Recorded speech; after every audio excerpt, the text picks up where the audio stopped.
വിവരവും വിദ്യാഭ്യാസവും വെളിവും വെള്ളിയാഴ്ചയുള്ള മന്ത്രിയും ഇതൊന്നും തൊട്ട് തീണ്ടിയിട്ടില്ലാത്ത മറ്റു രണ്ട് മന്ത്രിമാരും ഒരേ വേദിയിൽ പ്രസംഗിച്ചു കഴിഞ്ഞിട്ടുണ്ടെങ്കിൽ എങ്ങനെയിരിക്കും എന്നതിന് ഉത്തമ ഉദാഹരണമാണ് കഴിഞ്ഞ ദിവസം നമ്മൾ കലോത്സവ വേദിയിൽ കണ്ടത്. കേരളത്തിലെ കലോത്സവ വേദികൾ പലതരത്തിലുള്ള രാഷ്ട്രീയ ചിന്താഗതിയുള്ള ആളുകൾ പങ്കെടുക്കുന്നതും അവരുടെ പൈസ കൊണ്ട് നടത്തുന്നതുമാണെന്നുള്ള മിനിമം ബോധം പോലും ഇല്ലാതെ സ്വന്തം ചീപ്പായിട്ടുള്ള രാഷ്ട്രീയം കുട്ടികളുടെ മേലെ അടിച്ചേൽപ്പിക്കാൻ ശ്രമിക്കുകയായിരുന്നു നമ്മുടെ വിദ്യാഭ്യാസ മന്ത്രിയും അതുപോലെ തന്നെ മുഖ്യമന്ത്രിയും.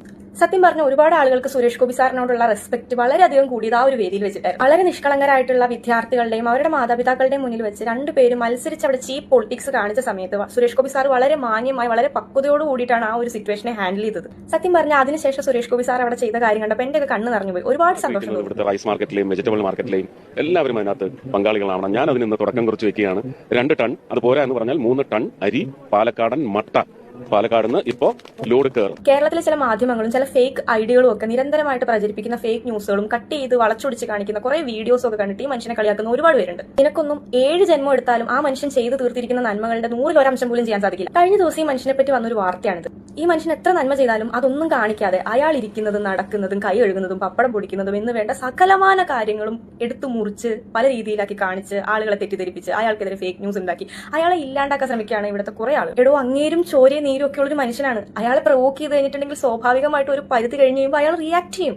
ഈ വാർത്ത കൊടുത്ത മാധ്യമങ്ങൾ എന്തുകൊണ്ടാണ് ഇതേ രീതിയിൽ ഗണേഷ് കുമാർ ഇങ്ങോട്ട് പറഞ്ഞത് കാണിക്കാത്തത്? ഗണേഷ് കുമാർ എന്ന് പറയുന്ന വ്യക്തി സുരേഷ് ഗോപിയെ എത്രയോ പൊതുവേദികളിൽ വെച്ച് വളരെ മോശമായിട്ടുള്ള രീതിയിൽ അപമാനിച്ചിട്ടുണ്ട്. സുരേഷ് ഗോപി എന്ന് പറയുന്ന ഒരു വ്യക്തിയെ കളിയാക്കാനുള്ള എന്ത് യോഗ്യതയാണ് ഗണേഷ് കുമാറിനുള്ളത്? എന്റെ രാഷ്ട്രീയ ജീവിതത്തിൽ എനിക്ക് പറ്റിയ ഏറ്റവും വലിയ അപകടമാണ് ഗണേഷ് കുമാർ. 2001 ബഹുമാന്യനായ ഗണേഷ് കുമാറിനെ, അങ്ങനെ വേണമല്ലോ അദ്ദേഹത്തെ വിളിക്കാൻ, ബഹുമാന്യനായ ഗണേഷ് കുമാറിനെ രാഷ്ട്രീയത്തിൽ കൊണ്ടുവന്നത് ഞാൻ ചെയ്ത ഏറ്റവും വലിയ തെറ്റാണെന്ന് എനിക്ക് ബോധ്യമായി. അച്ഛനായി പോയതിപ്പോ എന്ത് ചെയ്യുന്നു? വേദനിപ്പിച്ച കാര്യങ്ങളുണ്ട്, വളരെയേറെ വേദനിപ്പിച്ച കാര്യങ്ങളുണ്ട്. എന്റെ കൊച്ചുമകൾ 10 വയസ്സുള്ള ഒരു കുഞ്ഞ് ക്യാൻസർ പേഷ്യന്റാണ്.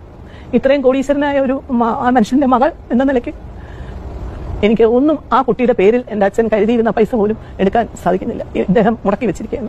എന്തിന് പണ്ടൊരിക്കലും ഒരു പെണ്ണ് കേസിൽ നാട്ടുകാരെടുത്തിട്ട് ഉടുത്തപ്പോൾ വൈറലായ ഈ ഫോട്ടോ ഞങ്ങൾ ആരും മറന്നിട്ടില്ല സഖാവെ. കേരളത്തിൽ സുരേഷ് ഗോപി എന്ന് പറയുന്ന ഒരു MP മാത്രമല്ല ഉള്ളത്. ഇവിടുന്ന് 20 പേര് ജയിച്ച് പാർലമെന്റിൽ പോയിട്ടുണ്ട്.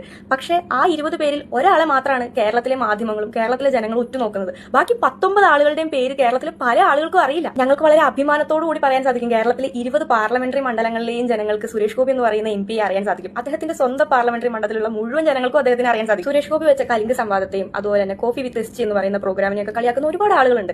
കേരളത്തിലുള്ള ഏത് MP ആണ് ഇതുപോലെ സ്വന്തം മണ്ഡലത്തിലുള്ള അല്ലെങ്കിൽ കേരളത്തിൽ തന്നെ ജയിപ്പിച്ചു വിട്ടിട്ടുള്ള സ്വന്തം ജനങ്ങളുടെ കൂടെ കുറച്ചു നേരം സംസാരിക്കാനും അവരുടെ പ്രശ്നങ്ങൾ കേൾക്കാനും അവരെ നേരിട്ട് കാണാനും ഒക്കെയുള്ള ഒരു ഇനിഷ്യേറ്റീവ് എടുത്തിട്ടുള്ളത്? കേരളത്തിലുള്ള ഒരുപാട് ജനങ്ങൾ സ്വന്തം MP കണ്ടിട്ടില്ലെങ്കിൽ കൂടിയും തൃശ്ശൂർ MP ആയിട്ടുള്ള സുരേഷ് ഗോപിയെ നേരിട്ട് കണ്ടിട്ടുണ്ടാവും, അയാളോട് പ്രശ്നങ്ങൾ പറഞ്ഞിട്ടുണ്ടാവും, പലർക്കും അതൊക്കെ പരിഹരിച്ച് കിട്ടിയിട്ടുണ്ടാവും. ഫ്ലഡ് വന്നപ്പോൾ വീട് നഷ്ടപ്പെട്ടു പോയ വേലായുധന് ഇത്ര കാലമായിട്ടും വീട് വെച്ച് കൊടുക്കാനുള്ള ഇനിഷ്യേറ്റീവ് എടുക്കാത്ത സഖാക്കന്മാരെല്ലാവരും കൂടി സുരേഷ് ഗോപി അങ്ങേരെ അപമാനിച്ചു എന്നും പറഞ്ഞ് പെട്ടെന്ന് ഒരു സുപ്രഭാതത്തിൽ വീട് വെച്ച് കൊടുക്കാൻ ഒരുങ്ങി. ആ മനുഷ്യൻ കേരളം മുഴുവൻ യാത്ര ചെയ്ത് സാധാരണക്കാരായിട്ടുള്ള ആളുകളുമായിട്ട് സംവദിച്ച് അതിൽ 90% ആൾക്കാരുടെയും പ്രശ്നങ്ങൾ സ്വയം കേട്ട് അതിനെല്ലാം പരിഹാരം ഉണ്ടാക്കിയതിനു ശേഷം സ്വന്തം കയ്യിൽ നിന്ന് കാശ് എടുത്തിട്ട് പോലും അയാൾ ഒരുപാട് മനുഷ്യരെ സഹായിച്ചിട്ടുണ്ട്. MP എന്നുള്ള നിലയിൽ തനിക്ക് കിട്ടുന്ന അലവൻസിന്റെ 1% പോലും സ്വന്തം പോക്കറ്റിലാക്കാതെ മുഴുവൻ പൈസയും സാധാരണക്കാരായിട്ടുള്ള ജനങ്ങൾക്ക് ദാനം ചെയ്യുന്ന ഒരേ ഒരു MP ആണ് ഈ പറയുന്ന സുരേഷ് ഗോപി എന്ന് ഞങ്ങൾക്ക് അഭിമാനത്തോടു കൂടി പറയാൻ സാധിക്കും. അങ്ങനെ ചെയ്യുന്ന ഏത് ജനപ്രതിനിധിയാണ് കേരളത്തിലുള്ളത്? കഴിഞ്ഞ ദിവസം കേരളത്തിലെ പൊതുജനങ്ങളുടെ പൊതുഖജനാവിൽ നിന്ന് പൈസ എടുത്തിട്ട് കേരള ഗവൺമെന്റ് വിദ്യാർത്ഥികൾക്ക് വേണ്ടിയിട്ട് ഒരു ക്വിസ് കോമ്പറ്റീഷൻ നടത്തി. കൂട്ടിയാലും ഗുണിച്ചാലും ഹരിച്ചാലും കുറച്ചാലും ഒരേ ഉത്തരം, ഒന്നെങ്കിൽ പിണറായി വിജയൻ അല്ലെങ്കിൽ LDF ഗവൺമെന്റ്. നാട്ടുകാരുടെ കാശെടുത്ത് നീയൊക്കെ കാട്ടിക്കൂട്ടുന്ന ഈ ചീപ്പ് പൊളിറ്റിക്സിന് ബലിയാടാക്കാനുള്ളതല്ല സുരേഷ് ഗോപി എന്ന് പറയുന്ന വ്യക്തി. ഇന്നും കേരളത്തിൽ ഒരുപാട് ജനങ്ങളുടെ കൺകണ്ട ദൈവമാണ് മനുഷ്യൻ.